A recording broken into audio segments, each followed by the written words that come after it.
Okay, here we go. So that should be recording now, yep. So this is our Shattered Star role-playing campaign. Most of our players are here tonight. We're down a player again, as sometimes happens, and I've been talking a few times about just, you know, recording Shattered sessions Star? I for... thought this was Oh, Strange Aeons. I accidentally opened the Shattered Star folder when I was looking at campaign files and looking for artwork I did. No, this is Strange Aeons. This Yeah. is Pathfinder does Call of Cthulhu, basically. So yeah, this is the beginning of the second book, the Thrushmoor Terror. We've just completed the first book in Search of Sanity last session, and things are moving forwards. We've got a group of players. As I said, players down, so I just think record it, stick it up on my YouTube channel. Nothing to do with the fact that I've practically exhausted my backlog of videos and haven't had a chance to record anything new to go up tonight. So, yeah. And some of us still haven't found our sanity. We're still Absolutely. Well, that's going to be part of the fun. So before we kind of dive in, I wanted to make a little announcement. Paizo have announced that they finally realised their system has become way too labyrinthine and full of splat books and people going and looking things up on Wiki and seeing them out of context and stuff. And they're going to do a second edition of Pathfinder. Yay! Yeah, I thought I'd get that reaction from some people. Now, I was eating, so... I've thought Okay. long and hard about this, right? Mm-hmm. There's a couple of different things that weigh into this decision, right? Paizo have really gone down the social justice warrior rabbit hole recently, and sometimes that kind of sticks in my craw a bit. It's like, oh yeah, there's even more evidence. Like in the new edition, they can't refer to race anymore. Now it has to be ancestry or heritage or something. And it's like, guys, we know what it is. You don't need to go rebranding stuff just because of all this political correctness nonsense. You know, just call something what it is. You know, not trying to offend anyone or anything. It's just like, and you know what? These aren't even human races and nations. These are fantastical, mythological beings. You know. Mm-hmm. So that's there's a few other things as well where like they retcon some of their gods to have more metrosexual modern views and things like that. There's just whole loads of stuff, but there's no point dwelling on that, right? It kind of sticks in my throat a little bit sometimes when they overdo it, but they've actually done a good job of not overdoing it. It's like, okay, we know what their preferences are, that's fine. They don't ram it down our throats all the time. Mm-hmm. Now, Pathfinder has a lot of good things, right? Mm-hmm. And looking at the information of things they say are going to be in there, this whole great big list of brand new features that are going to be in there, I've been looking and going, some of these are completely contradictory. Like, your game is going to be easier and less complicated, which is good, but you're going to be adding many more character options for character creation, which, while also good, isn't exactly making things easier or simpler. It's actually making things more complicated because you're adding more options, right? And while options are good, they can also confuse people if there's too many of them. So, here's a question. Are Yeah. these options going to be something like character, like whole entire designs, or for like They throughout a whole say entire they say campaign, or there's is it going to just like be a they say there's going to be static bonus? new feats. Everyone will get a racial feat as part of their race, except it won't be called race. They want to make goblins a core playable race now, Mm-hmm. and a core assumption, which means that, you know, GMs will, in many campaigns everywhere, will have to put up with players saying, I want to play a goblin, but the book says I can play a goblin, so I should be allowed to, even if the GM's like, I don't want you playing a goblin in my game, you know. And they also want to make Rule the zero. alchemist a core Done. class instead of an APG class, and all kinds of things, right? Yep. There's a year's worth of playtesting. Starting August this year, becomes official game-wise August next year. It's got a year's worth of playtesting. And Yeah, thank you, Paul. sorry. What I was going to get at is none of these new rules will be available to us until August. Although some people will have a few opportunities at a few conventions to go and preview stuff, which is great, right? So, I've thought about it a lot, and I've thought, okay, I did get a few messages from Paizo staff recently regarding an inquiry I made about the upcoming new adventure path, which was, it read entirely friendly, right? And then I thought, wait a minute. Just for a moment, imagine this is an SJW writing this. Oh shit, fuck me, this is really passive-aggressive. I don't know anything about the person. Keeping it simple, I'm just like, okay, remain open-minded, try not to be too influenced by anything. But I'm thinking maybe this new edition of Pathfinder might not be for me, right? My initial gut feeling is they're going to go change a load of things and I probably won't like it. You know what? I might like it. But what I'm going to say is, I've thought about it a lot, come to a big decision, and the decision is this. For the rest of this campaign, I will use the same rules. I won't be switching over to a new rules set unless I completely fall in love with new rules and decide, oh my god, I have to play this now and forget all the old rules and replace everything, right? But, in the extreme likelihood of that happening, I'll be like, okay guys, new rules, and here's how we convert things over, or whatever. But overall, I'm thinking, no point changing rules mid-campaign. We play our campaign, and then at the end of it, we can start new games with new rules or new games with old rules and have fun. Yeah. So my decision is no change for now. Wait until I see it, decide if I like it or not, and remain kind of open-minded. And hopefully that won't offend anybody. No, of course it won't. Now, I'm not like Paul and Evan. I'm not like, oh my god, I will play these new rules and love them to bits. I'm like, I'll wait till I see them and then decide. Here's the thing about that, is that unless they come out with something on map tools, I most likely won't go to the new edition unless I can find something that is either map tools friendly, or I can stomach going reading the blurbs. It seems like they're doing a 5th edition, and they're taking a lot of inspiration from 5th edition and Starfinder, and like the dumbing down of monster stat blocks and stuff like that. Yeah. And it won't be a map tools thing, and I most likely won't do it. I will point out, though, that they're suggesting that the stuff that's out now will still be the old rules. Yeah. It's the new that's what they're saying. So no problem with saying, well, I use the new rules or whatever. They're suggesting you don't do that. They're suggesting stuff that's out, old rules. Yeah. And we've got like 3 more adventure paths before the new rules come in anyway. So yeah, there's no rush to make any sort of decision or anything, Yeah. I think the main thing I'm interested in is that it looks like the first adventure book for them is supposed to be 1 through 20. Yeah, God, that pisses me off. It's like, fine, you don't need more levels, you don't need bigger numbers on the character sheet, you need to enjoy playing your character and enjoy the story of the game. Because if you're not enjoying that, what's the point, Oh, I will go and say... Do you want to go, Evan? Or... It's very, very short. It's just simply that, the level 1 to 20 thing being said, some players, they want to continue the campaign beyond the normal 6 adventure books and go into epic level, like 20 plus range. Go ahead. I was actually going to say that I'm kind of excited for a 1 to 20 campaign, because a lot of times we see these awesome capabilities and then we never get to use them. True. And it's just one of those things that's like, for me, it's like, oh yeah, this class would be amazing, and then you're like, well, I will never go and get to that point, so I'll just look at the prestige classes instead.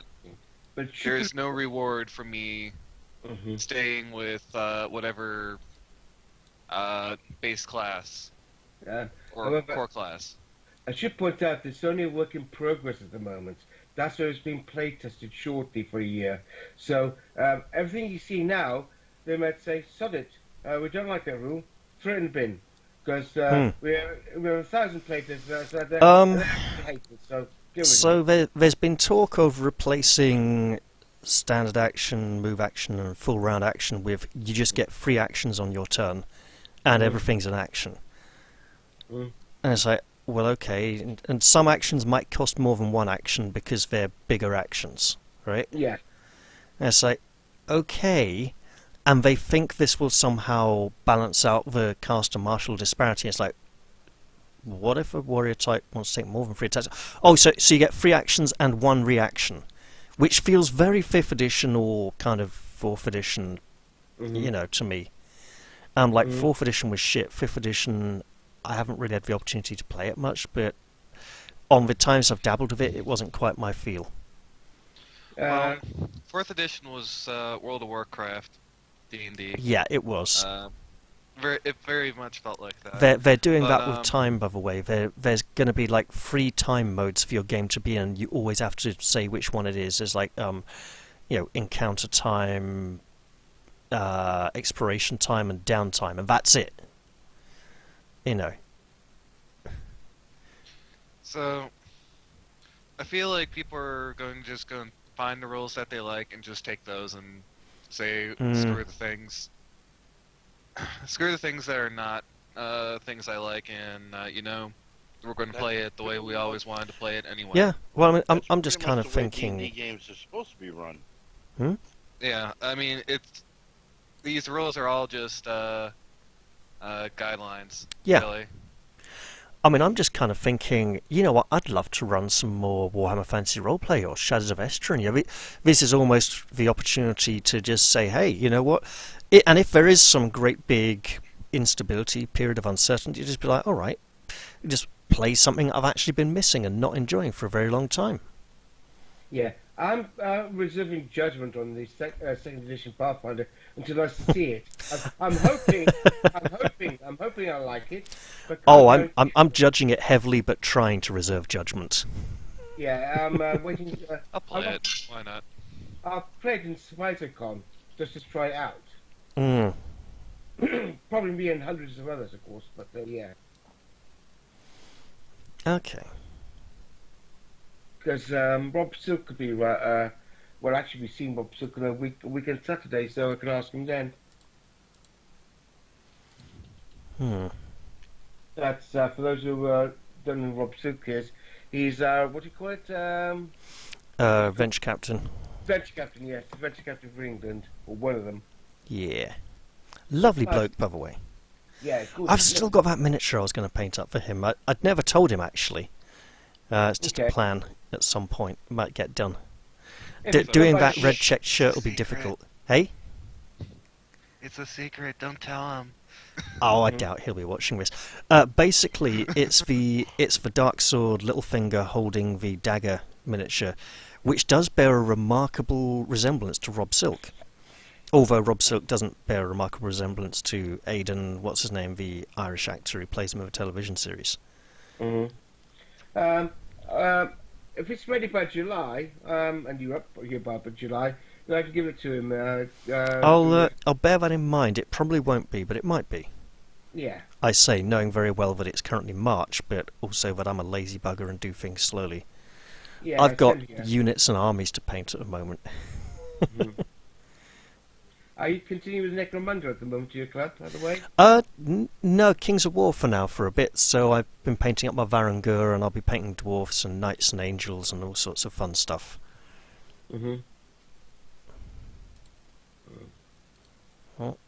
Yeah, I could be buying limited amounts of models shortly, because of space. I have to get bigger spaces. Just a note to my players, try not to send me private messages in Skype, because the recording is set to whatever's on my screen at any given time. So if I go look at stuff and you want to keep it private, maybe don't do it there.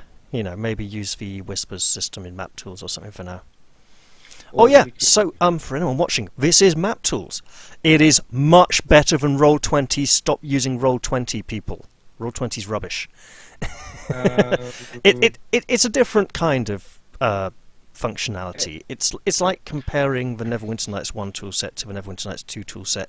Neverwinter Nights 1, you couldn't do enough with it. Neverwinter Nights 2, you could do too much of it. But yeah, as a player, I different to a GM, I would point out. With Roll20, it basically there's functionality differences, but one of the big core things of that is just Oh, you have to install Java or you don't have to install Java. The map tools is Java based.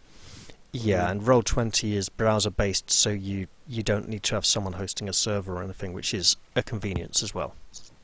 Yes. They did add a new function into it where they can you can select character sheets for the for your players, and then they can go and actually build their character in the character sheet, and it'll stay on the server. Yep. I'm seriously tempted to try out Fantasy Grounds at some point. I know I've been aware of it for like 15 years now or something, and it's kind of like a more professional version of Map Tools, but I wouldn't mind giving it a try at some point. I paid for it and I couldn't use it. Oh, that's weird. Yeah, no idea. It's just I just couldn't get my head around it.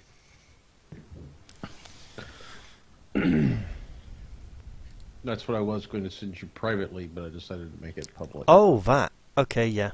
I'm familiar with that. Yeah. Fucking Sigmarines everywhere. They must be destroyed with fire. That may be, Sigmarines. but it's a really cool female miniature.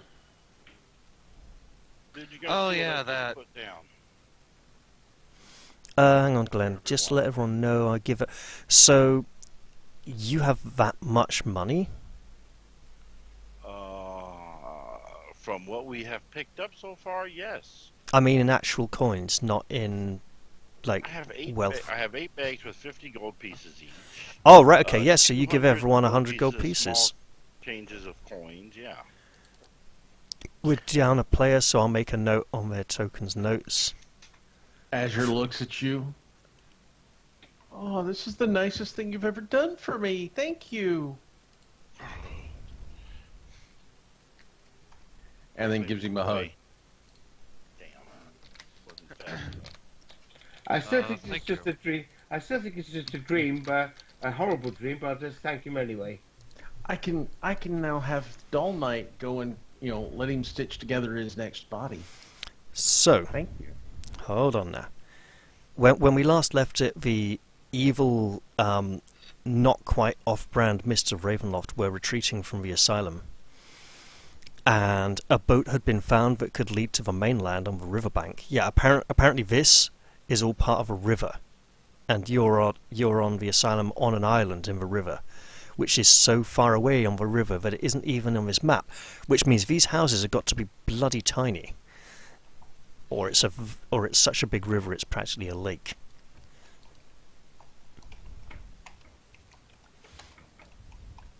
So, as I said, Captain, what's his name? Birdseye. Don't be silly. Captain York, of all people. Mm-hmm. Captain Vostin York offers to row people across to the mainland. Mm-hmm. And while Winter Klajka goes with, whose name is still hard to pronounce, goes with the first boat rowing off towards the land, she will stay with the first group of people Mm-hmm. while the boat comes back to pick up a second lot, but then she'll come back to the island you're all on to help organise things. And so that people don't panic on the island, whereas on the mainland someone else will be looking after them, hopefully, fingers crossed. So the boat draws away into the mist-covered water, its oars creaking and dipping, and you hear the rustle of the oars parting the waves. And you wait. And you wait, and the little lantern light on the boat flickers and disappears into the fog. And you wait for what seems like an eternity as the cold, clammy feel of the mist kind of seeps into your garments and your bodies. And then, in the distance, you see the light appearing once again. And it begins to grow stronger and stronger, and you hear the oars in the water, the dip and the swelling sound of the oars passing through the water, and the boat draws close. and Captain York calls out a few people by name, and more of the inmates from the asylum struggle forwards and get in the boat, because it's not the biggest rowboat in the world, Mm. and it goes off the second time, and once again you get this feeling of almost being left all alone as you stand amongst this crowd of people who you barely know, and you're feeling like these sort of alienated strangers, and the ruins of the asylum behind you, that crumbling edifice, is all you've known since you awoke with your missing memories. This is just a dream, so I'm just living the dream. There's nothing really harm us properly, because it's not real. None of this is real. I don't believe this is real. I believe this is a dream. I have no idea that this is real, so I'm just going to go with the flow and find out what happens. I'm still sulking from being yelled at for standing up, proclaiming, "Where's my sword?" in the boat. This fog is refreshing. It's not yellow. Mm-hmm. This is true. It's a much more natural colour. Mm-hmm. I'm just in denial, so it's not real. None of this is real. None of you are real. I wonder where my house is. Now, at this point, as the boat draws off, taking a second boatload of, I want to say prisoners, and maybe they were prisoners of the mind in a strange way, towards the mainland, I'd like to take this opportunity to ask, is everyone happy with their characters? Is there anyone who'd like to sort of retire a character or maybe replace them with a new one? Because this is a good opportunity to do so, or that such opportunities may occur in the near future. I'm happy. Can I replace familiars? I have one that's kind of derped out with Leprous. The leprosy. peacock has leprosy. Yeah, we might have to put it down and bury it. I'd cook it up. Well, no. It's No, not it has showing any leprosy. symptoms yet, but you know it's infected with leprosy. I don't have enough feats to go and do the thing to go and make a doll just yet. Also, I don't seem to have control Could you over give me my this- character. Could I please have Yeah. control I over it? actually need to go through and do that for all of them, so give me one moment, please. I got Virgil covered. I'm kind of conflicted on that because my character has been fun so far, but I didn't know that I needed a lot of, And lower. Are you going through doing that, everybody Devon, else, everybody else is already covered as they came in today. Mm-hmm. Okay, yeah, you should have ownership now. Oh, also the evil puppy you've got with you, it's kind of slinking round Renacia Politus's calves and ankles and kind of like hiding behind her, growling angrily at the mist. We're taking it with us? She Her seems pet. very attached to it. Let's put it this way, her player's missing. We can ask her when she shows up, but for now, I think the assumption is yes. That's going to And, terrorize there's a- the local townsfolk, isn't it? We can't actually accidentally push it overboard with the little girl and the creepy doll? While this creepy fog is going on, and it's kind of obscuring vision to a degree. I put it in the chat there, but I'm jokingly stepping into the fog a step behind Gregor, and then I just to catch him off guard.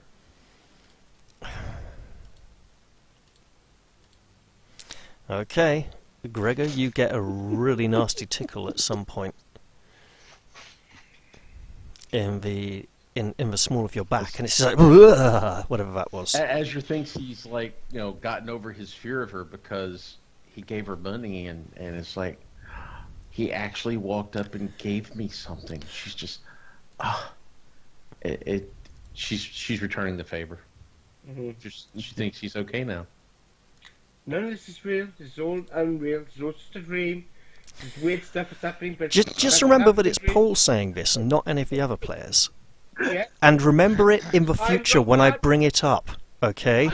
I'm not mad at all. This is not real. Nothing's real. It's just a dream. I'm looking at it.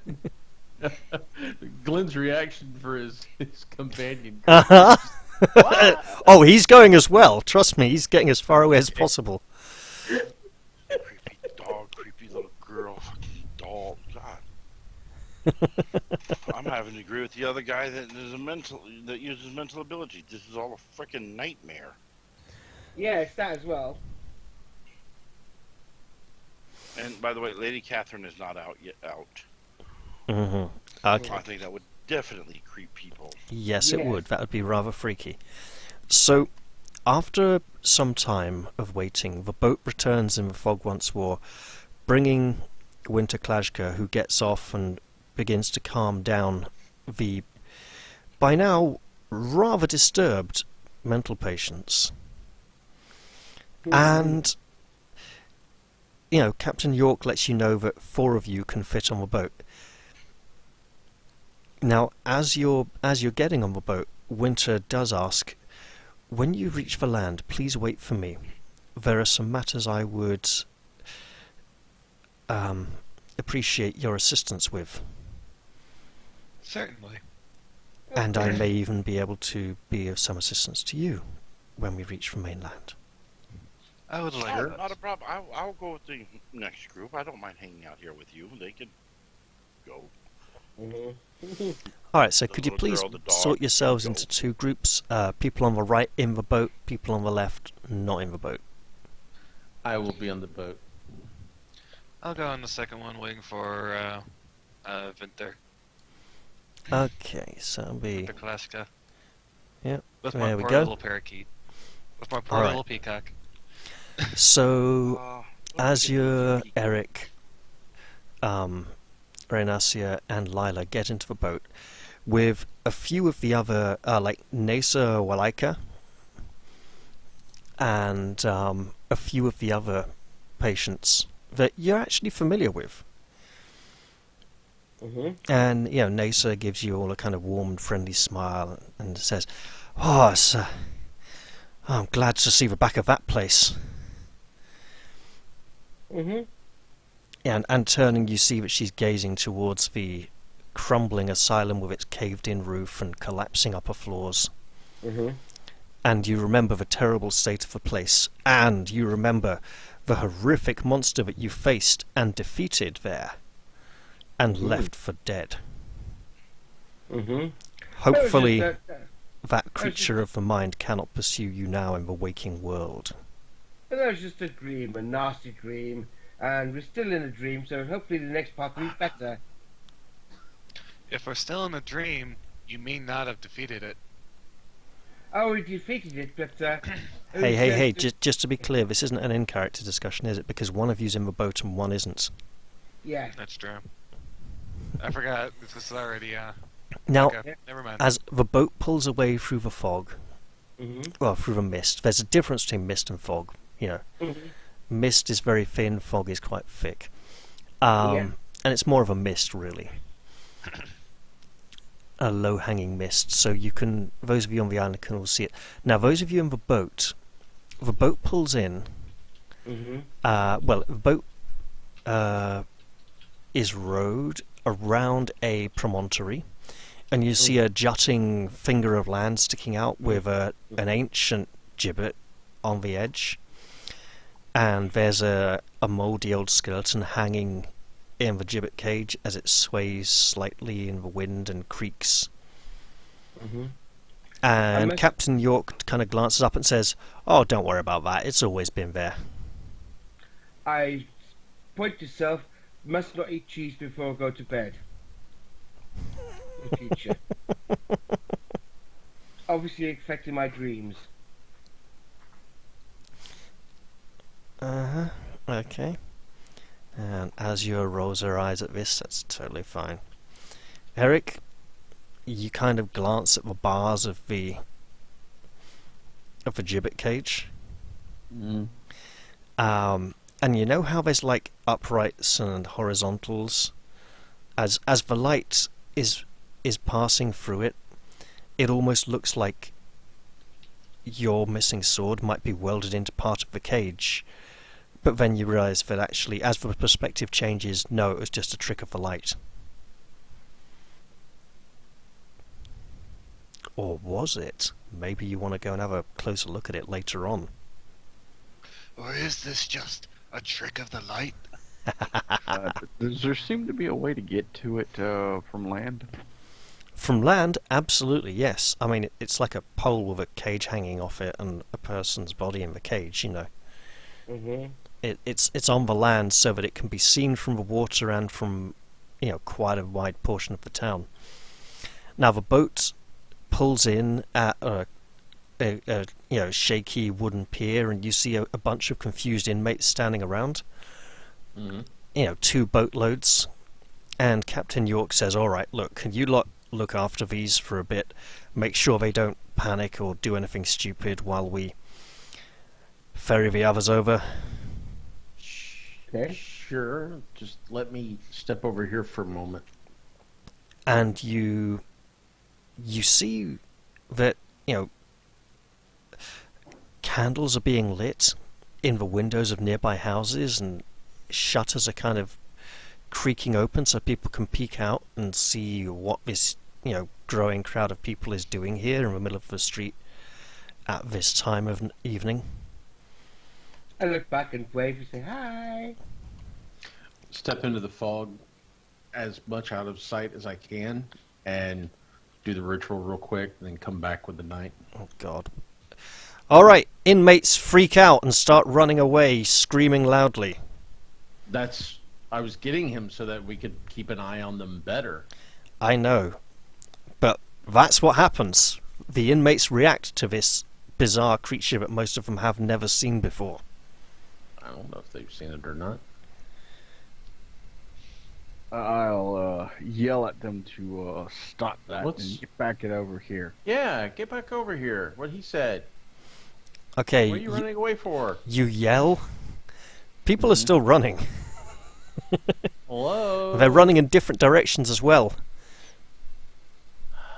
I'll try to grab one. Oh, well. Okay, you grab a fellow in a yellow stained bedsheet. Looks like he was one of the apostles in Orpiment, and he looks at you confused, like, "What? What are you doing? Get off of me! Why are y'all running around? There's I a know it's bloody monster! I know that. Monster? It's a monster! It's a monster!"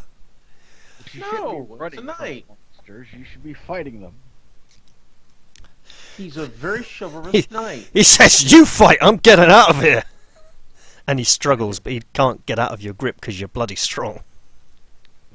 This is a very strange dream, this one. I guess people just don't know a knight from a knight.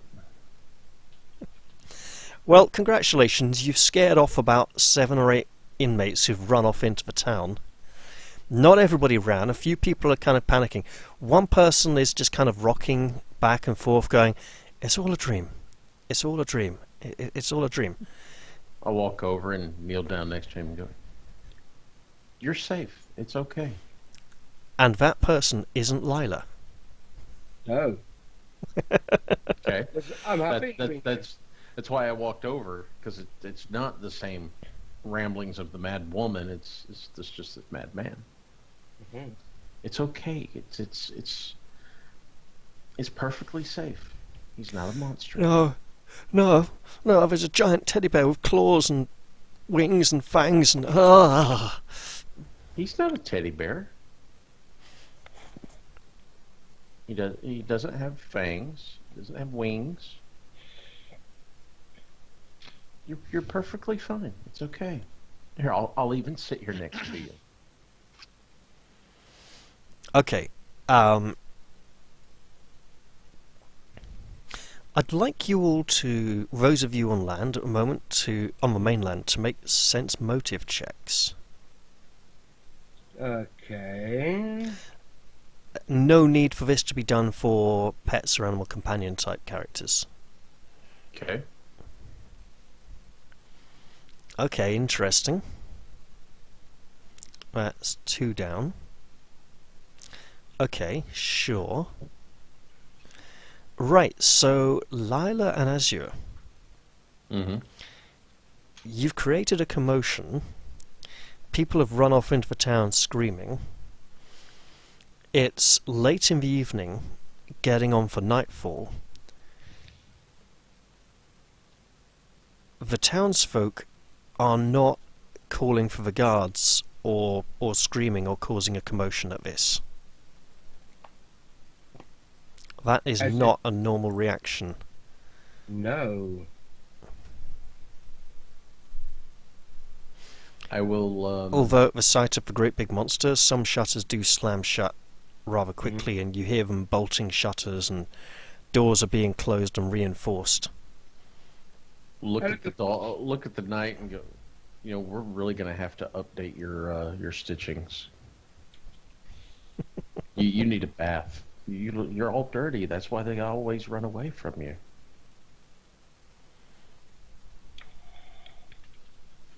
Think some nice blues and some nice color. They might actually warm up to you.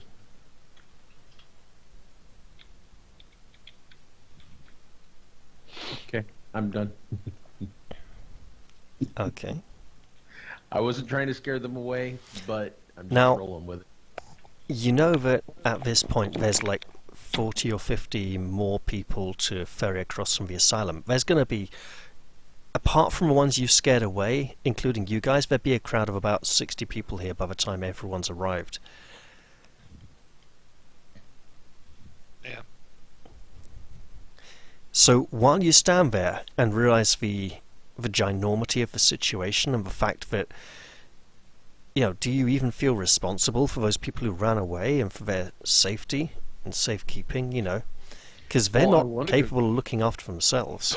I want to go chase them down, but we were asked to stay here and keep an eye on what's here. So I can't go running off into the mist and get lost as well. I'm waiting on the other group to get back. Okay. And I personally don't have the capability of the strength or the force of will to keep them here, which was why I was getting my guard, so that it made sense to me to have my guards. Well, here's the thing. Help keep It them makes sense to you as a character, right? Because that's the way she thinks, and she was in an asylum after all. Yeah. Does it make sense to you as a player? No, it doesn't. But I'm not the character. Obviously. The character I'm- is the character. Look, I'm not saying that Mhm. player and character are separate, and I'm not saying there's some kind of optimal path and you got to do whatever. It's like no, I'm just checking that you're not in agreement with your character on this. That's all. No, All right, no. so back on the island, the boat returns, fortunately blissfully unaware of the terrible calamity that occurred behind it on the mainland. But I will at least try to have him sit down, facing away from everybody coming onto the island, next to me. Great. So he's less of an imposing figure. So on the island, those of you who remain on the island, so that would be, Virgil and Gregor, was there anything you wanted to do on the island while waiting for the boat to return? Perhaps any favourite NPCs, like inmates that you'd got on well with, you'd like to say goodbye to, or reassure them that the journey's going to be safe across the mainland? Like, what about that little boy and his bald half-sister who didn't even know they were related, for example? She doesn't even speak. It's an opportunity here, Alright. Well, I'm going to go and help Winter Kleska go and help calm people down and make sure that everyone's fine for the trip. I go and I promise the children some toys as when I get back to my workshop, if they're good on the boat. Okay, nice. The brother and sister that did not realize they were related to, I'll walk up to the young man and go, "You two need to stay close together. You need to protect each other." He nods and trembles and holds onto his big sister's hand and stays close to her. I will reach over to shake her hand and I will slip her a gold piece. This should help at least get you something to eat and clothing.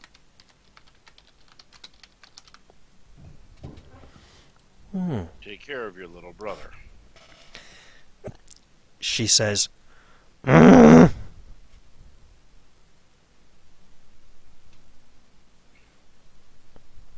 That was you the need most help with anything. look me effeminate up. thing I have ever heard in my life. well, thing is, remember, she is a mute, so she's capable of vocalization, but not of speech. If you know what I mean. Right. I wonder if I can go and craft a wondrous item that'll go and make the, like a doll that will go and just let her go and project her voice out of that. Interesting. Actually, It's very make weird. me a knowledge arcana check. I wonder if I could do that.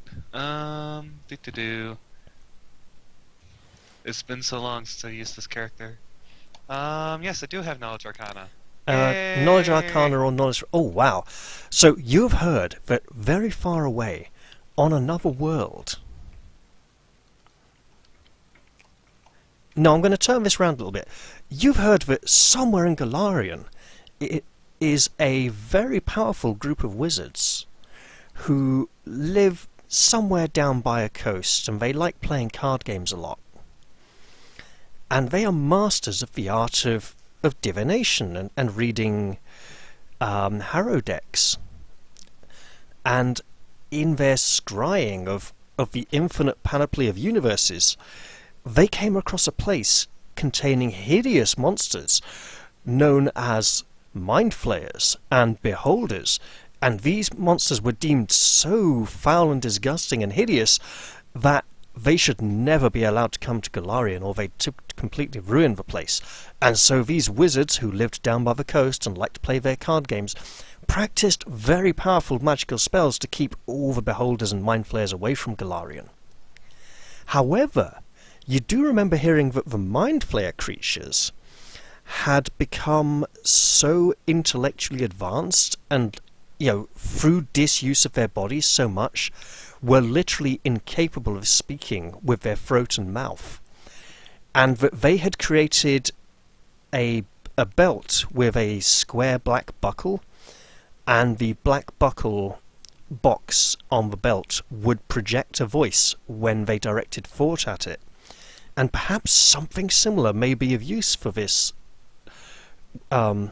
speechless woman.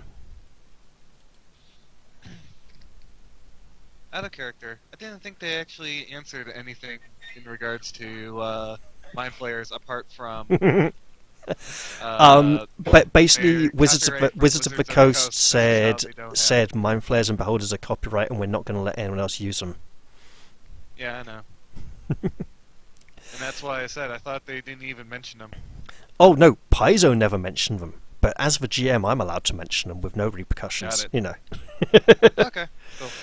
Hence my references to a group of wizards who live by the coast somewhere and like to play card games a got it. lot. Got it. Although a witch or eidolon would be interesting like that if you didn't have the ability to talk and you actually had to talk to your eidolon or your familiar. Yeah. Mm. Yeah. Also, I go up to Winter. Sure. Winter, do you plan on staying with these individuals for a little bit of time after we get there?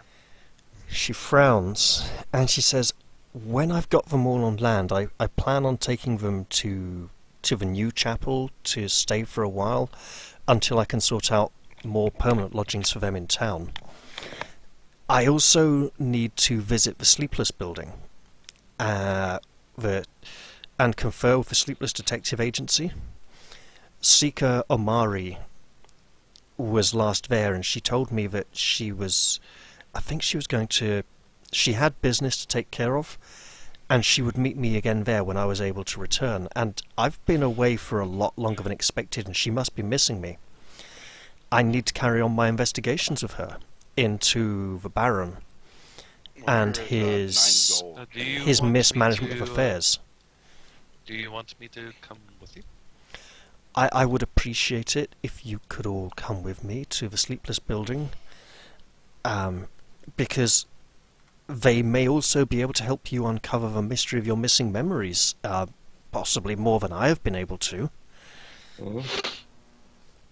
And maybe you've proved yourself useful. Perhaps you could help in my investigation. Well, sorry, Royal Investigator Amari's investigation. I'm just helping out, really. The Royal Accusers and the Church have a long and complicated relationship, and my assistance was requested. I think maybe she only sure? wanted me there as a healer. I haven't. I'm not sure I'm a very good investigator. She winks seductively and says, "But don't tell any of these other inmates that, eh?" Well, here's 9 gold for the church to help people up. Sorry, what was that, Glenn? I didn't I- quite catch it. I said, here is 9 gold to help set up the food and maybe some clothing for the other people that stayed here. Why, thank you. You've been most kind. She hesitates, and you notice she's looking at the sword you bear at your side in the red scabbard, Red Destiny, with its pommel shaped like a bird's head, and its beautiful red scabbard. And she says, "Take care of that sword, won't you? It's valuable." I plan on it. It's taking care of me quite well.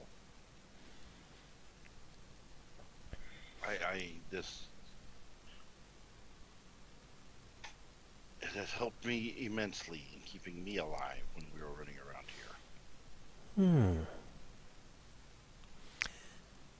And after a while the boat arrives to take you to the mainland.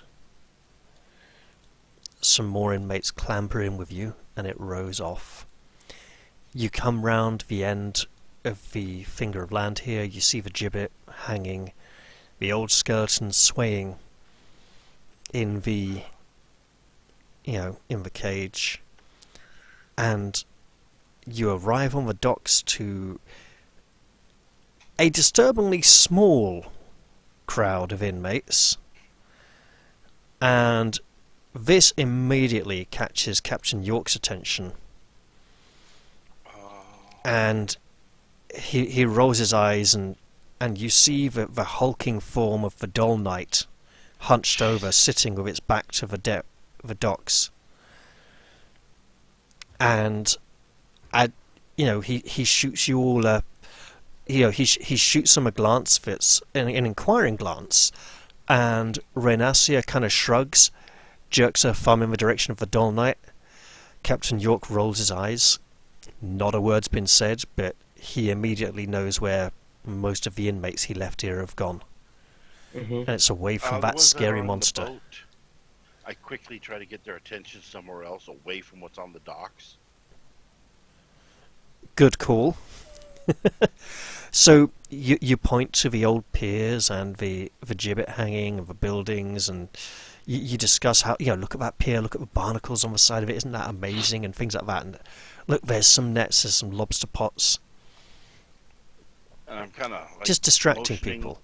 Yeah, motioning towards Virgil Yes. behind my back, pointing at the damn thing on the. Oh, yes. And I'm keeping their attention. Right, I'll go and grab the Dull Knight and He'll kind of ask look it. up at you. Could you go over to Azure?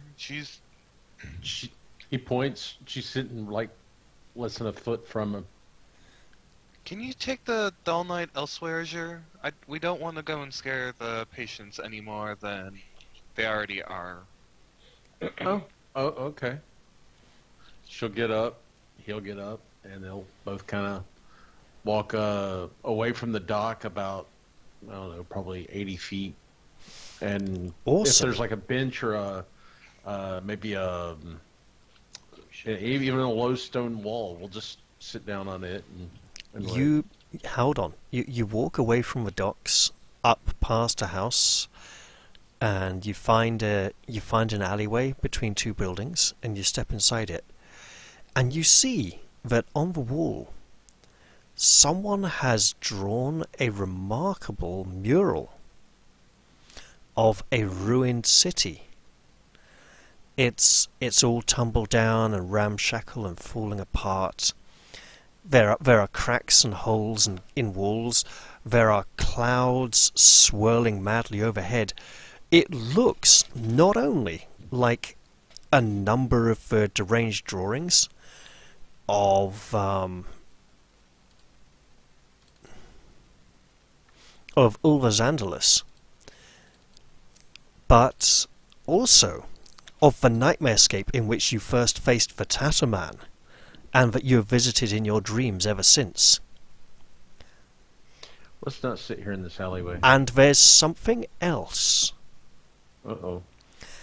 Down in the corner of this mural, where you might expect to see an artist's signature, is, in the charcoal, the silhouette of a unicorn. Cool. Okay, we can sit here.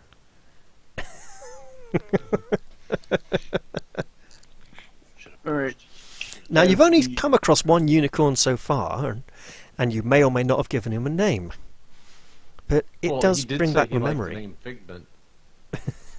He did say he liked the name Figment, and I'll kind of, hey, Lila, and not real loud, just about like this. Hey, Lila, because I don't want to wake up the neighbors. Mm-hmm. Lila, Figment's on the mural over here. Okay. The horsey. So Paul, Yeah. Lila heads into the alleyway, and she finds the mural of the ruined city from her nightmares, and the spiraling clouds in the sky overhead, and yeah, there is definitely a recognizable silhouette of a unicorn in the corner of this, while disturbing, remarkably well drawn mural. Oh. It's almost like a Ducky. signature. Yeah. Weird dreams. Oh, look, there's my friend. But, not him. I'm talking about the unicorn. I go to cost unicorn and so like say hello again and put my hand out. No, it's a part of the mural. Oh, is it? Okay. Mm. Yeah.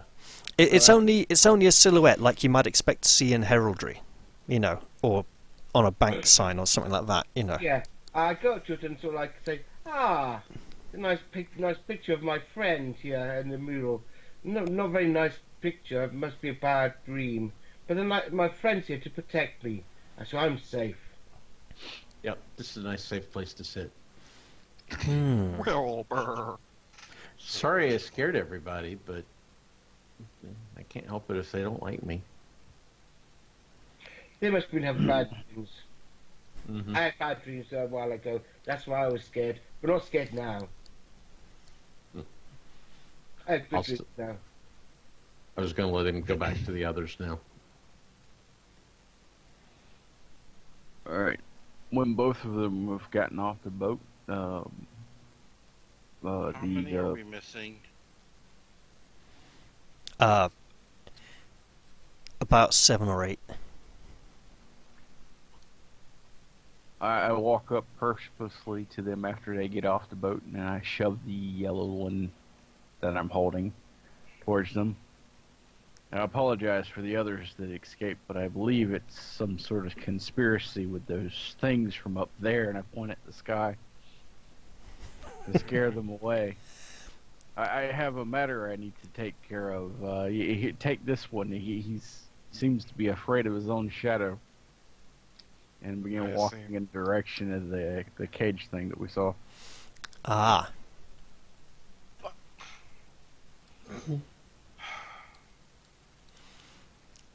So Interesting. you begin walking up a path that curves up the hillside towards the gibbet itself, leading past a number of old piers and docks. you're passing buildings behind. There's a rising mound here. It is dark, and when you reach the old gibbet, it's got its feet fairly planted. The cage is hanging with rusty iron bars, and the skeleton sits with its legs and hands dangling through the edge of the cage. A few ligaments still holding it together. It hasn't fully collapsed yet. Its head lolling on one side, its empty eye sockets staring at you. What do you want to do? I walk up to the cage and I look at it closely, and then I look at the dead body. I don't know if you're one of those undead that can talk, but have you seen my sword? And I thought I was mad. The skeleton in the gibbet cage does not reply. Actually, but it does respond. One of the tendons in its right hand, on its right wrist, kind of snaps, and the hand partially falls off, and is now hanging at an awkward angle from the end of the arm.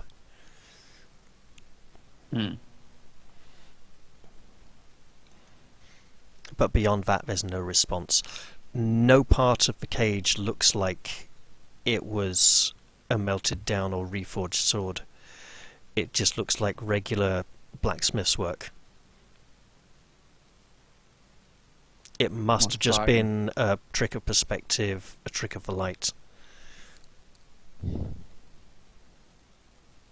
I'll let out a frustrated grunt and then turn back. Alright.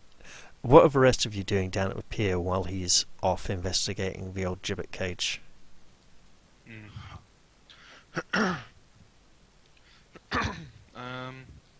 I'm going to go and just go and help corral the people in the thing, and I'm going to go and then think about something.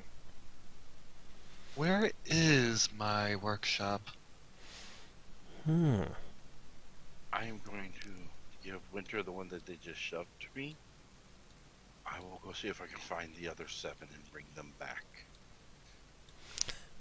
Alright. We don't need them running around and possibly hurting themselves or running into the water and drowning.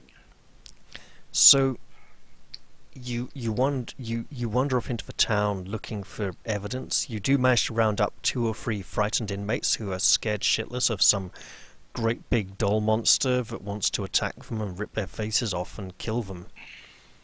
Yeah, because they've all had the dream about the Tatterman while we were stuck there. I know, right? Someone should have shoved that little girl in the water and let her drown. Her and her dog Toto. Oh, her? I thought you meant the other one. Both of them? No, I mean her and the dog. Creepy ass little mutt. You know that the strange dog creature is actually being fairly well behaved right now. It actually seems kind of frightened of something, but you're not sure what. Yeah, that creeps me out even more. It seems frightened of the water. Really? Yeah. Should have pushed it in. So you managed to round up 2 or 3 missing people, but that still... You know what, let's call it 3 of them. But that still leaves 3 or 4 unaccounted for. I'll bring back the ones that I can. I still cannot find 4 of them. You do find one of them sitting, staring in awe at a beautifully hand-drawn mural of a ruined city with spiraling clouds that looks horribly familiar. Oh, jeez. And in the corner of that mural is a silhouette of a unicorn, just where an artist might sign it. I'd also like to point out, out of character, that this is not the same alleyway that Azure and Lila are in. Oh. information which won't be important until you actually... I wanted to make it clear that they weren't there with the runaway inmate. I have a question, Raph. Were any of the runaway patients a child? No. Mercifully not. Okay, They because hadn't remember begun bringing too many children over yet in the first couple of boatfuls. the information that I was given was that the unicorn was a figment of a child's imagination. No, he was like 17 or 18, and he died, and you buried his body in the garden where he wanted to be buried. And that's how the unicorn was able to go away. Okay. The unicorn that was a figment of his imagination that manifested physically due to the strange, mysterious fog. Well, I still have the drawings. You do, and it does look very similar. It's almost as if somehow Ulva Xandalus was still alive and drawing on this very wall. But even so, how could he have got here from the asylum?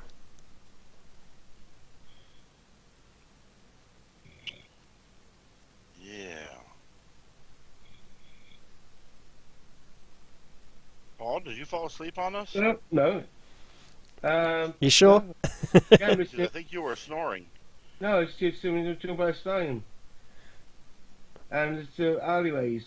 But yeah. Okay. Okay. Huh. Alright, I'll remember which alleyway this is. And as I'm bringing them back, I'll kind of peek down other alleyways just to see if there are any other drawings.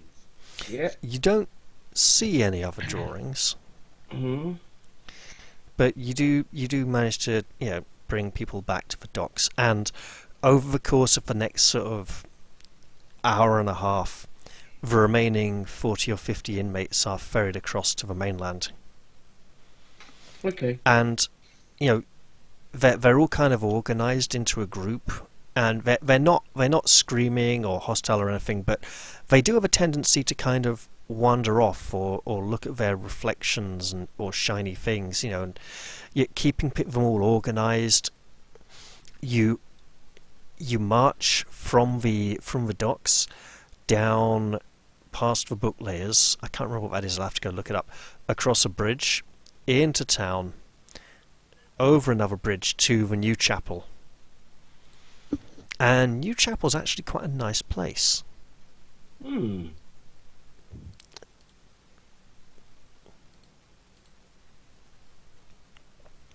Let me find the information, because it's a fairly new building, and it's clearly Pharasman Church or temple, depending on how you want to look at it. It's a beautiful wooden building. It's got a sanctuary.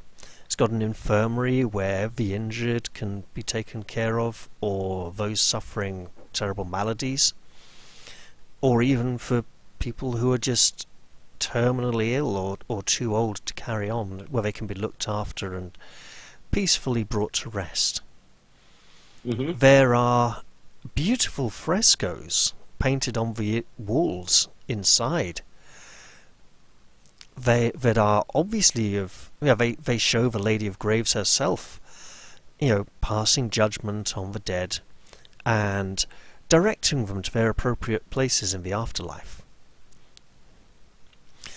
Now, the priestess Trillis Mavane appears, and I have little information on her other than the fact that she's a priestess and her name. Mm-hmm. So I'm going to say she's in her late 40s, showing the wrinkles that come with a lifetime of caring. Dressed in is it kind of purple or grey for Pharasma? I can't remember the appropriate priestly attire. And she ushers you all in. She's obviously quite concerned by all of the inmates, but Winterklajker explains that they need somewhere to stay and that appropriate lodgings will hopefully be found in the near future. and their minds have strayed and they need looking after, and the Pharasman Temple seems the most appropriate place. And it's one of those situations where it just seems to take forever to get people settled in and explain that they just all need to calm down and things will all be sorted out soon, but for now they can stay here, and someone's just wandering off and you need to stop someone from urinating underneath one of the murals and one of the frescoes, things like that. Just organising a large bunch of disorganised people who aren't used to moving around like a bunch of people. And the priestess herself seems tired and concerned, and she does take Winter aside and murmurs a few things to her. And Winter seems disconcerted by this information. But when she's got people settled down enough, she motions to you all to gather round. Okay, so we are all together. That's what I was concerned about. Well, I don't know about this monstrosity, but the rest of you are. Yeah. Well, I'll ask him to sit out front, off to the side, so that he doesn't scare everybody. But he'll still stay within like 50 feet of me, or I'll stay within 50 feet of him.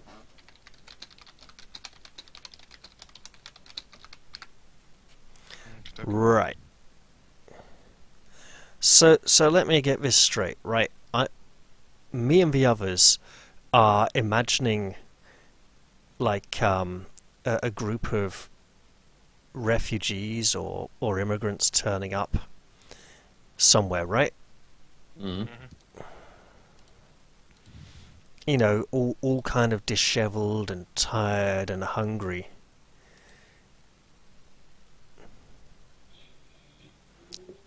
Yeah. So far, yeah, sounds about right. And that's okay, right?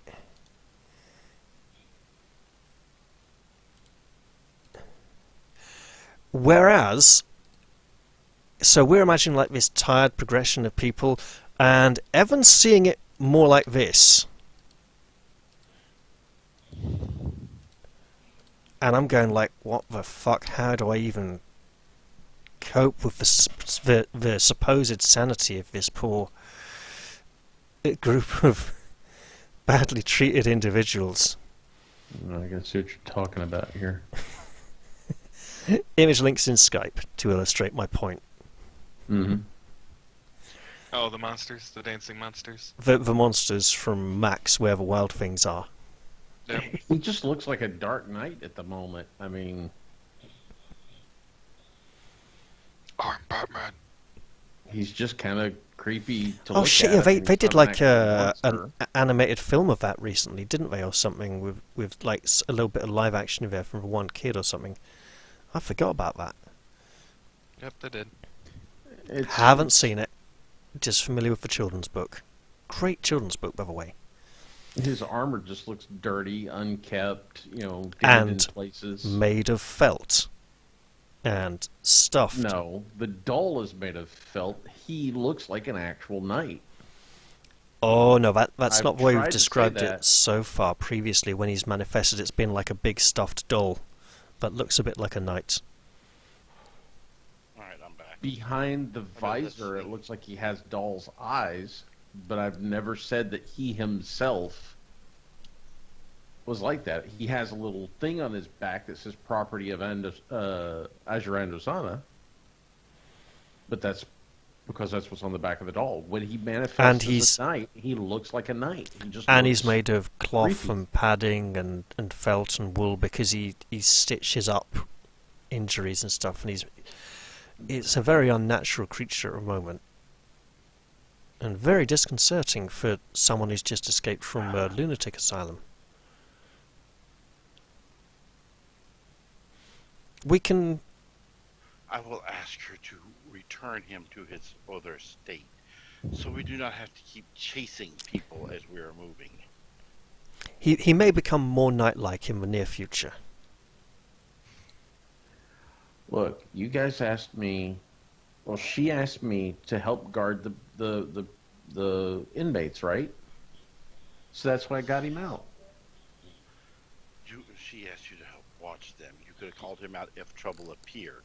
You see me walking around with Lady Catherine out? No. It takes 43 seconds to call him out. By the time I get him called out, I'm probably dead because of whatever assaults us.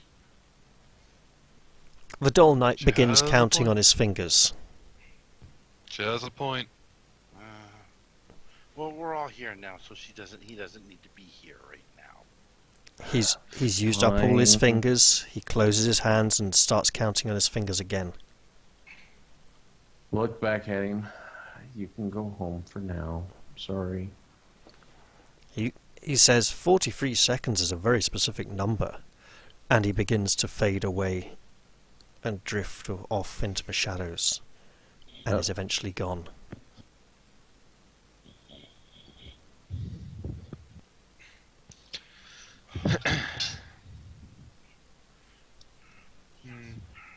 Feel better now?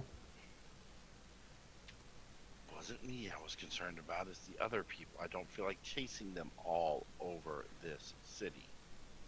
Mm-hmm. Yeah, now I can't take any of our secrets back to his people. What are you talking about?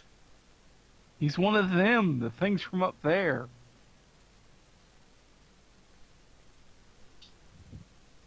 Eric? What do you I mean know he's one of the that- things from up there? You explained this to me. From- He goes to his own little world. Oh God, no, don't say that. That's Even if worse. if he dies, he respawns there. I call him back the next day, and he's not as healthy as he would be if he was fully, healed like us when we're at tip-top shape. And then Now I you have to tell heal me him up. that there's no way to kill him? Ah, it's getting worse and worse. Well, there is a way to kill him, but that would make you a murderer. Don't go into that. Just leave it at that. Let's just walk away from this If conversation. you don't want him to be Don't- so don't- creepy, give me a new doll. Let's not go there. Hold it. Hold it. Okay. I need to make sure I get this correct. Mhm. So, little Maeve Costum Brow, the girl from the asylum, walks up and tugs your sleeve. Mine? Yep. Okay. She holds up a little kiddie's doll at you. And she says, "Here's a doll."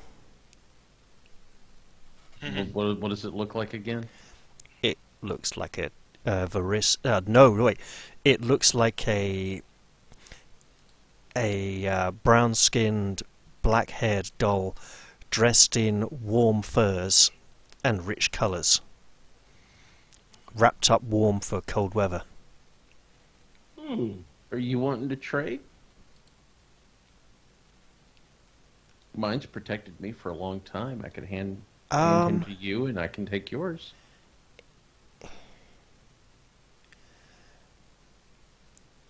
Her name is Ulna. You promise you'll take good care of her? Mm-hmm. And don't worry, when I call Una, she'll have all the equipment that he used to have. And you won't be missing anything. Don't be silly. Ulna doesn't have any equipment. She's strong. She lives in a cave.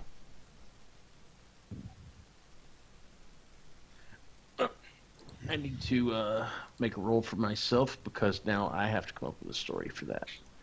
I'm not physically going to come up with a story right now. Well, but You're aware that Maeve has distinct Kelid heritage, and the doll looks very Kelid as well. mm-hmm. Not Kellershite, but Kelid. Oh, I've found a picture a little while ago that would fit that. Not the same skin tone, but it would fit. Oh, no. Very specific And Ulna, for that's this doll. Ulna. Ulna does look like some kind of crazy cave woman so many million years BC before humans even existed because some idiots couldn't think of a decent film kind of character. Mm-hmm. Not the crappy Asylum remakes they did recently that just were utter shit. Right. It's like, I'm sorry, if any caveman had that hairstyle, they had access to a modern electric razor and stuff like that. It's like, dear God, why did they even make this film? You know. So not the one of that Sir Andrews then? No, some crappy new one from like 2007 or something. It was Oh, dreadful. I was a kid when the other one came out. It was a good one. Hmm. And my character is now completely taken aside mentally and just thinking on how the story would go, how this... Mm. But I do make sure to remove my hero deck from the back of the doll before I hand it to him. She's very concerned when you open up a hole in the back of a doll and pull out a deck of cards. She says, "You're hurting him!" No. This is where I've been storing my cards at. Don't My stick parents your did it. cards in his back. That hurts him. He doesn't like it. And she snatches the Okay. doll off you and hugs him tightly. You want me to stitch up the hole? Oh. Do you want my name taken off the back? Okay then, you can stitch up the hole, and she kind of hands him back to you gingerly. I'll You realise for a moment there she was holding both dolls. I will ask a nearby acolyte if they have a small pair of scissors that I can use to remove the my name from the back of it. There is no nearby acolyte. Okay. I have some scissors. There are no acolytes. You remember Okay. that there's just one priestess running this new chapel. It's a fairly new building. It's not been And I around that will- long.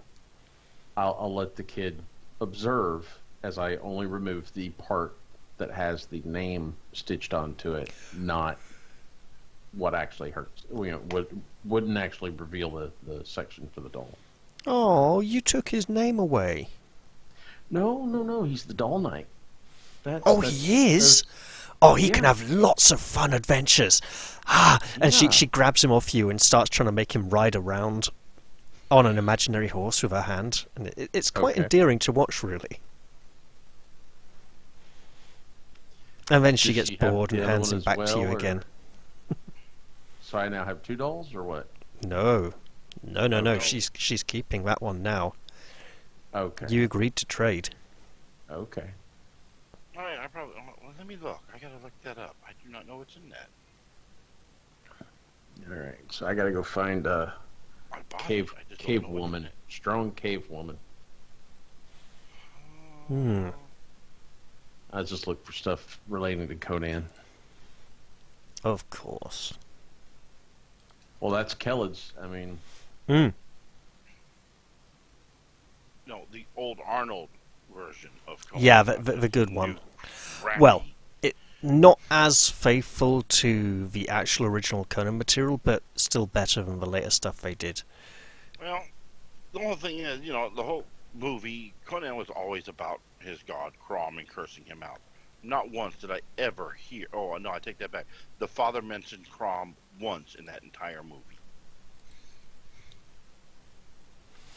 Thing is, anyways. while it's not the most faithful, it still is quite a good film for its day and age, you know. Yeah. You said dark hair. Yeah, even if some Greek bloke called Basil Polydorus got the credit for the music when it's actually all like classical music that was composed, decades before the film was made, and I'm like, what the fuck? And it wasn't composed by this guy. It's like, what the hell's going on here, you know? Oh dear.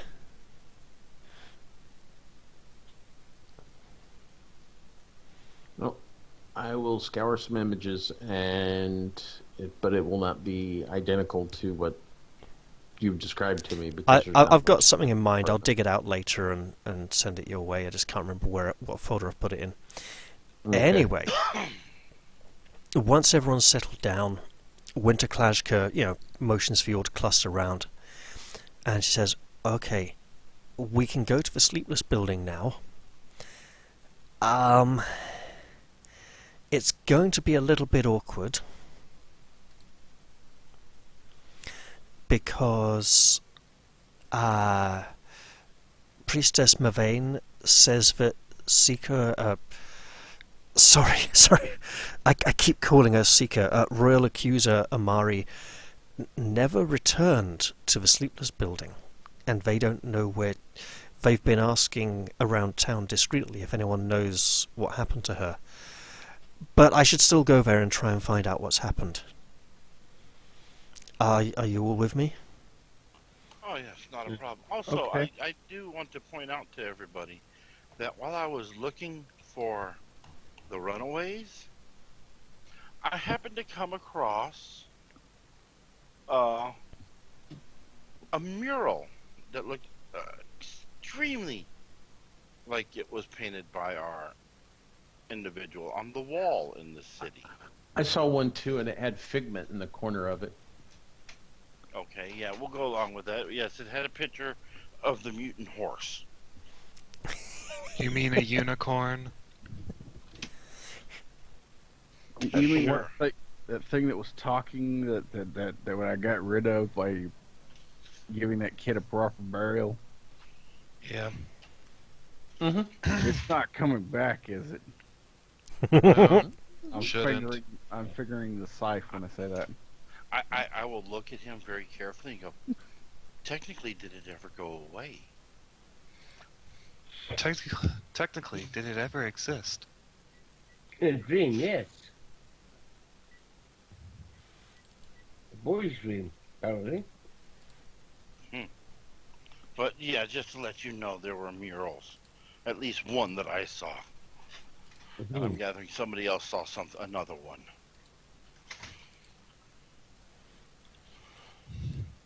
I saw my sword in the cage thing with the dead body in it up on the hill, but it wasn't there when I went to go retrieve it. It was horrifying. Are you still on about that sword?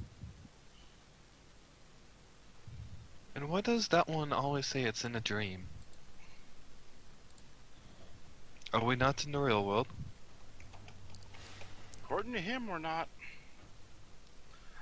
Before I leave, I will say a good prayer, a nice prayer to Pharasma, since this is a church of Pharasma. I'll say a prayer to Shalyn. Of course you do. Alright, so Winter Klajka gathers you all up, bundles you off back through the streets, over the bridge, along a road, and towards the Sleepless Building, where the Sleepless Detective Agency is based. You may have heard of them, they're kind of famous. While we're walking around, I'll go and try to remember where the hell I had my workshop. Because I still don't remember where it's at. Okay, Michael, you see this Yes. map? Mm-hmm. See all these buildings? Yes. You see all the buildings which don't have name tags written by them? Yeah. Feel free to Pick one. pick one at some point when you remember. Okay. I'm thinking maybe somewhere around here-ish, or kind of there, or somewhere out of here. Probably not. This is more of a farmer's district, this part. So Okay, probably what's over somewhere here? more central. Which one? This one. Alright.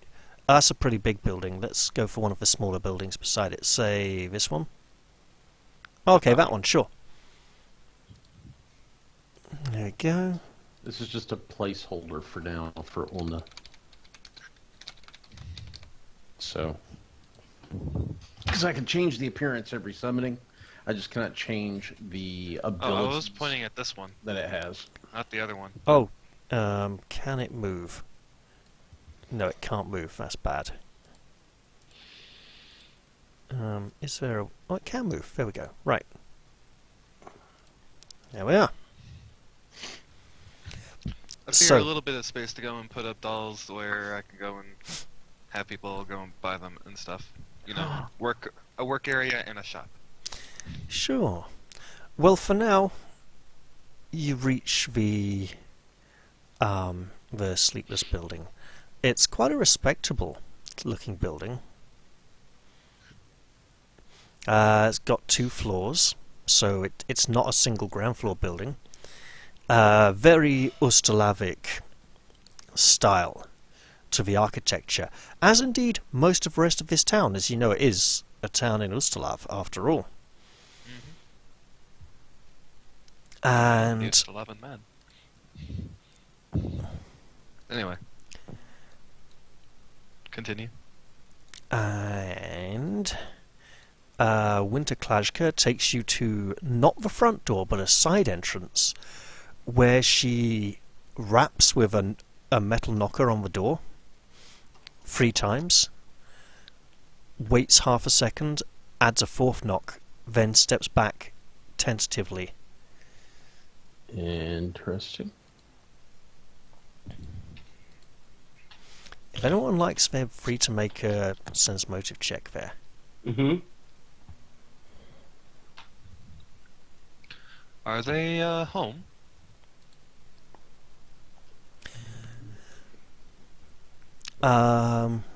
So Gregor, Azure, and Lila, you all suspect that she wanted to knock 3 times, then was uncertain if that was enough, and added another one just to make sure. It wasn't some kind of secret knock or anything.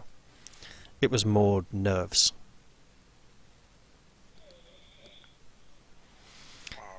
You wait for a while, and the door opens to reveal a brown-haired, hooded woman peering out. And, you know, her face lights up when she sees Winter, and she kind of steps out and embraces her fondly. She says, "Oh, there you are. We've been waiting so long for you."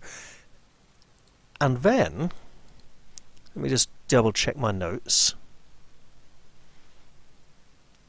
Where are we?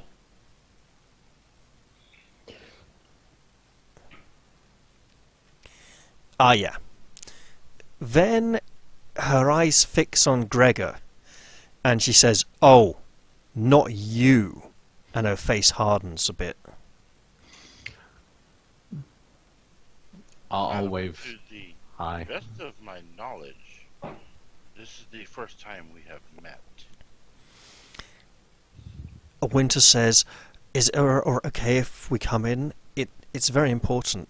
It's to do with my investigation." And the woman says, "Oh yes, of course. You can all come in, all except you. You stay outside.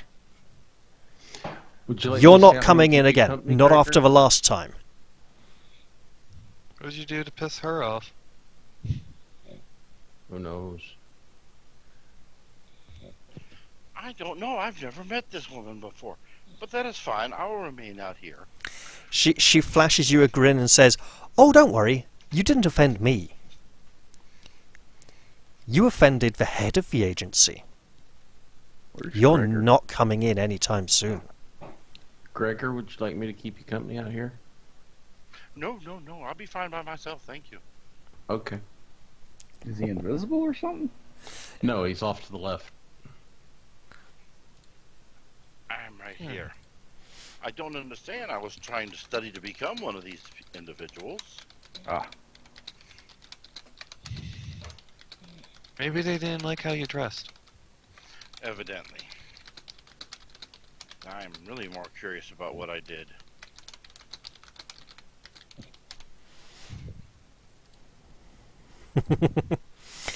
So you're all ushered inside, Mm-hmm. and the brown-haired woman takes you through a series of rooms and halls and corridors until you eventually enter a large meeting room where a red-haired woman wearing a hat with a veil and extremely unusual garments dressed all in dark colours is waiting. Now, as you all live in Galarian and have no idea what Anne Robinson looks like, this would not be an ideal point of reference for you all, but as players, looking at her art and her background and personality, she strongly reminds me of Anne Robinson. Who's Anne Robinson?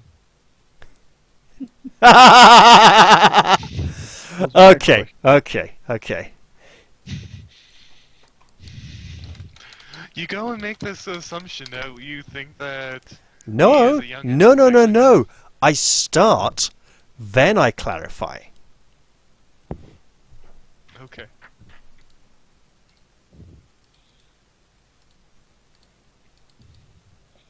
She also looks like a younger flapper. pictures, yeah.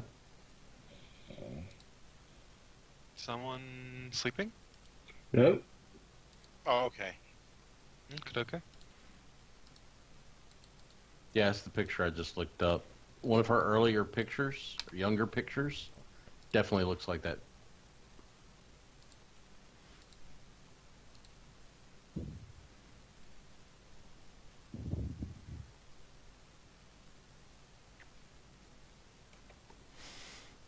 Okay. This is Anne Robinson from the 80s.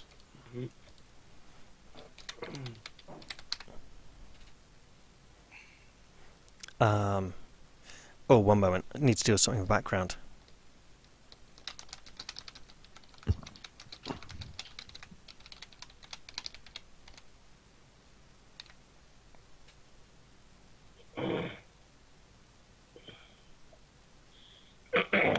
Okay. Alright. Yeah, I see it now.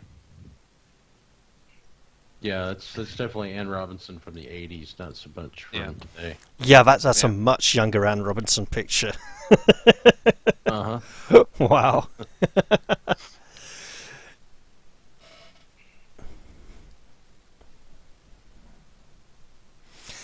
And she's sitting, reclining in a chair with a long cigarette holder, regarding you all, and she frowns slightly and says, "Ah, Meg, what are these people doing here?"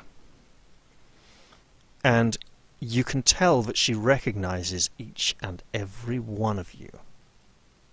Oh. I'll smile and nod. Hello. Her lips tighten, Mhm. and she examines her fingernails, and peers down and says, "Have you all eaten? Have you drunk?" No. Not since we got off the boat. "Meg, do run along to the kitchens, girl, and get these people something nice to eat." And Meg bobs a curtsy and says, "At once, milady," and Would you like heads some out the help? doors. Oh well. "No, you can stay right here." Yes, ma'am. "Now, Winter, darling, do tell me what brings you here." And Winter tries to explain that, well, there was an incident at the asylum and everything all went wrong, and she kind of jumbles it up a bit, and while you can tell she's putting her heart into it, and it's a very passionate explanation, it's also kind of a jumbled mess, and it's not coming across very clearly. Perhaps some of you would like Winter, to offer calm your down. version of events. Deep breath. Alright. So we woke. Let's start at the beginning. We woke up underground somewhere where we were going to be dissected by some doppelganger of some sort. Really? I sit and listen to all of this intently because this is news to me. We escaped from our rendition from our fate and defeated our jailer and escaped from there. We then went and had to fight more of them and found all kinds of craziness, such as ghouls and other survivors. We had to prove ourselves that we were not of the doppelgangers, and thus the murdering of them all. But anyway, we continued on through this crazy, very dreamlike situation of fighting nightmares and things that go bump in the night as we progress to go and try to escape the asylum. I see. Do wait one That- moment. Not Hold. entirely the same. You'll get your turn. Okay. Carry on. Right. So we explored all throughout the, and I'll go and explain Mhm. some of the craziness After- that we have encountered. Hold on, putting hold drugs on. into this After a bleeding few woman. more minutes of explanation, Meg returns with a middle-aged man with a goatee beard and a wide-brimmed hat. And they come in, and Meg goes and murmurs something to Ms. Rents, and seems to be indicating some of you.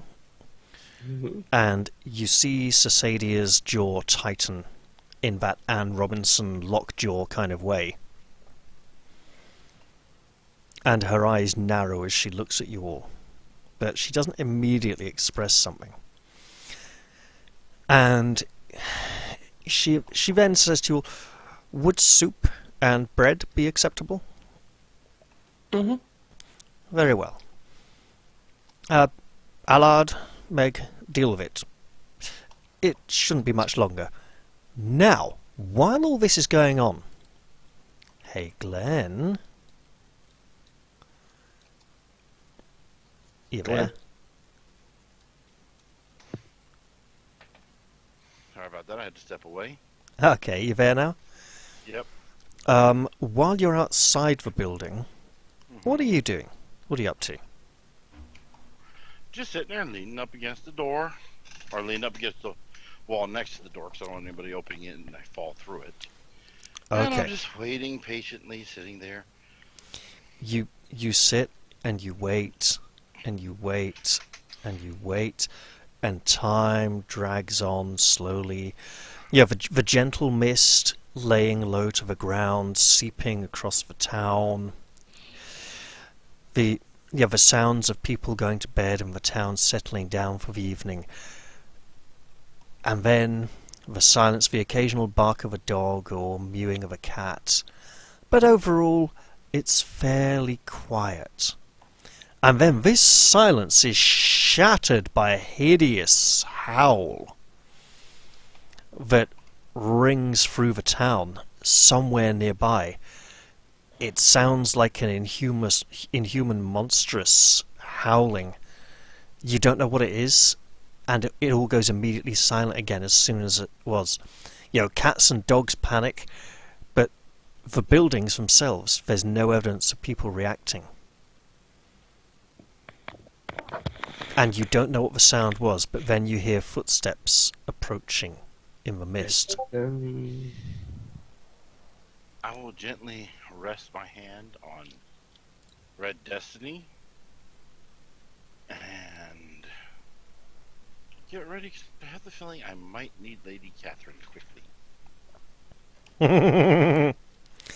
Okay, so you tighten your grip on the sword hilt, and you feel, your grip grows tighter, and you feel the hilt growing sweaty under your hand, and you sense, rather than see, a tall, stooping figure slump by in the fog.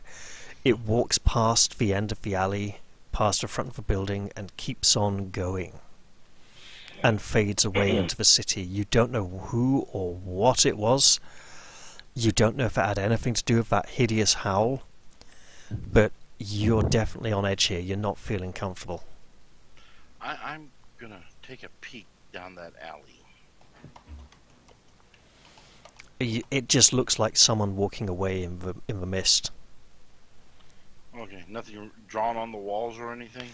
No, nothing on the walls. Okay, so he's not responsible for that.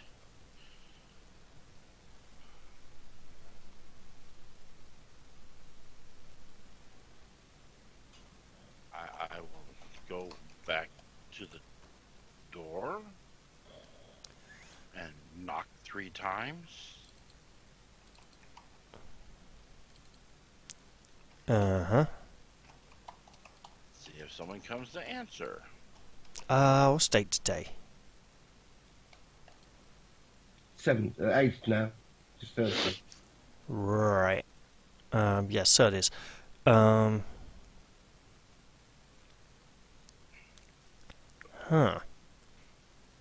On the Sleepless Detective building, I'd bang on the door. Yeah, I'm just trying to... Okay. Just trying to remember how to read those timestamps on those files. Okay. Yep. So, inside the Sleepless building, Mm-hmm. Cesadia Rents listens to your version of events, and she frowns, and she says, I understand he is outside. Yes, why are you mad at him, out of curiosity? He doesn't remember. After what he said to me, I very much doubt he has forgotten that. We actually lost all of our memories. We don't actually know who we are, for the most part, after being put in there by the Count, as we previously discussed. Truly. Yes. How very interesting. I'll need to look Yes. into this.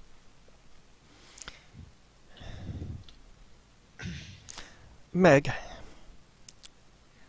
And Meg says, yes, Mom? Go outside and tell him he can come in, but only if he apologizes thoroughly.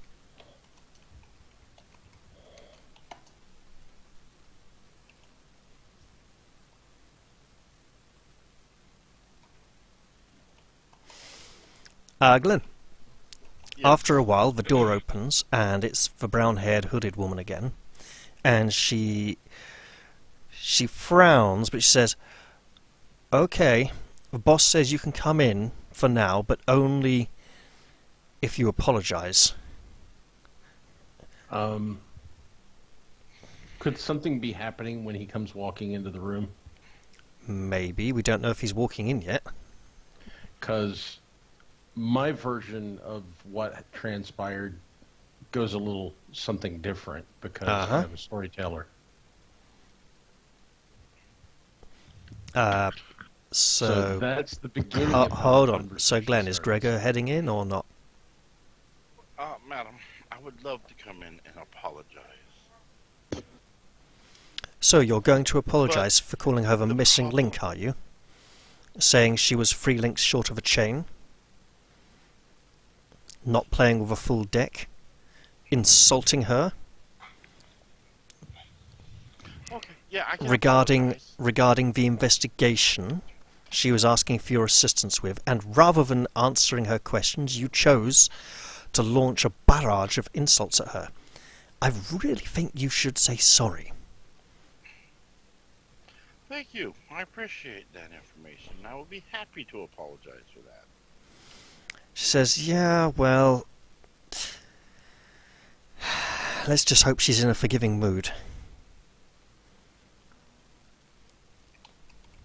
One can hope. So you are led through various rooms and hallways and corridors, and eventually into a great chamber where one of your companions is currently regarding Ms. Rents with their version of events. Go for it, Evan.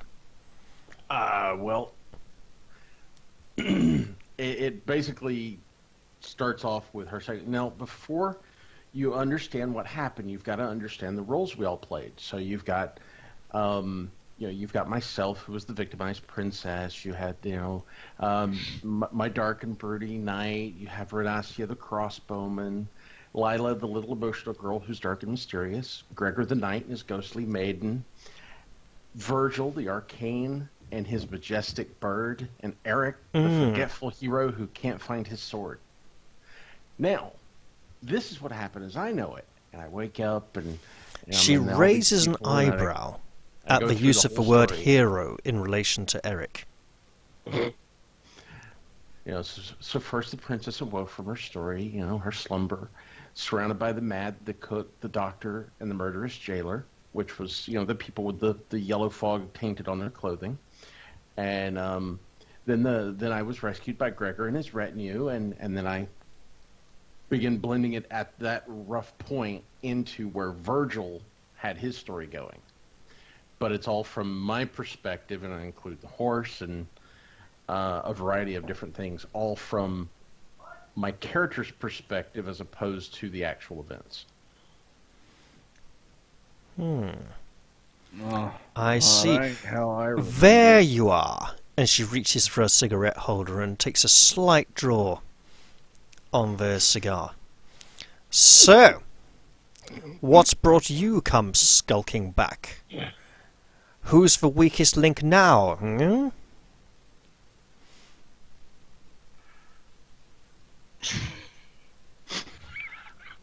Yeah, see, yeah. Isn't that the same chick that did that stupid TV show? You are the weakest Yes, link. Glenn. Yes. Okay, that's what got me for a second there. All right. That's why I said she reminded me of Anne Robinson. I hope you enjoyed that, by the way, Glenn. Uh-huh. I'm kind of looking at her going, her?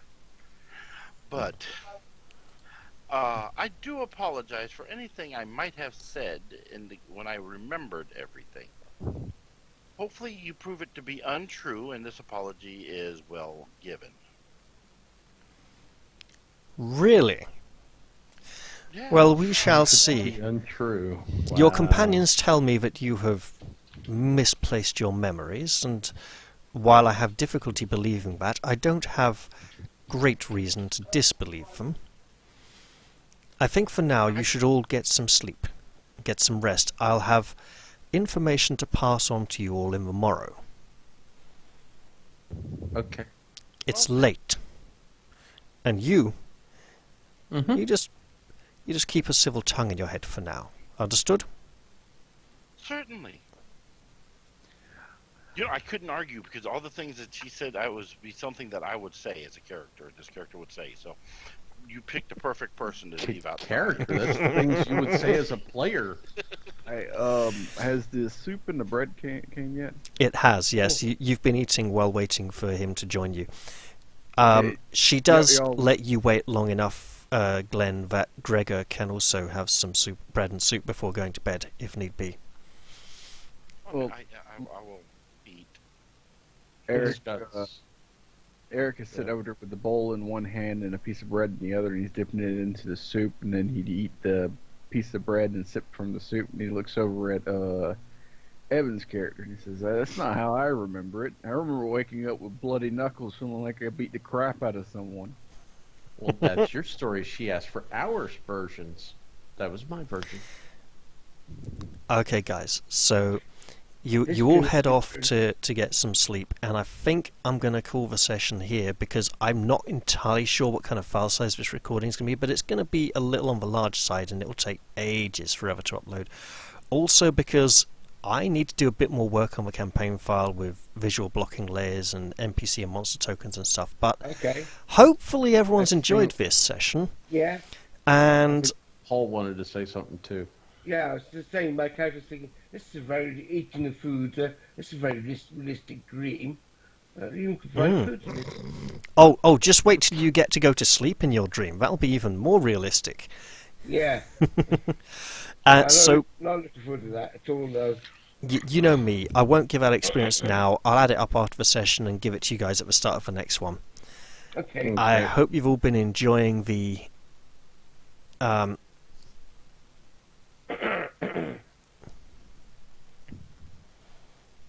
This is why before I go to sleep. Yep, I understood. Let's see. Oh, I'll turn to Gregor. She may not like you, but I think you're okay, despite the way you treat me. Okay, so you look over them for a while. The mace and the folding razor, the magical enchantments on them are, minor weapon enhancements, nothing too major. The magic ring, I could do with a little more information where you got that from. I need to remember what the wand is. I've got an It idea. came up with a bunch of things. It was like fine leather bracers. It was oil of magic, weapon, potion of bear's endurance, potion of cure moderate wounds, potion of Tell you what, invisibility, I'll check those in between sessions because I believe I know what all those things are, but I'll need to go double check on them. Although, one moment. I know the golden razor we probably got from the thing we thought we killed. Do you know where the wand came from? I would probably say in the same room that we got the razor from. Is where I am thinking. Okay, bear with me one moment.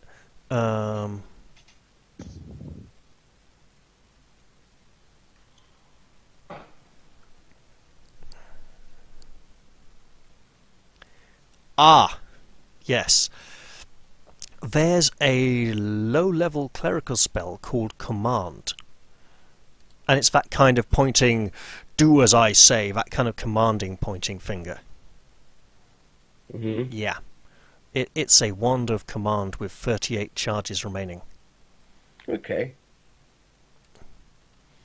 The magic ring...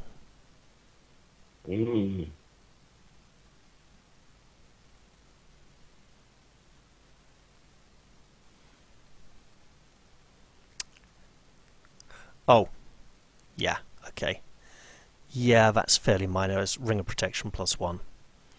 Wow. And the other thing was... Okay, no, I think that's those items, yeah. So that kind of brings us to the end of the session. I hope everyone's enjoyed this one. And I'll plan to see you all in the next one, obviously. As all say bye-bye, and obviously our missing player can catch up on this at a time and place of her choosing. Yeah. So, Bye. bye. Ciao. Bye.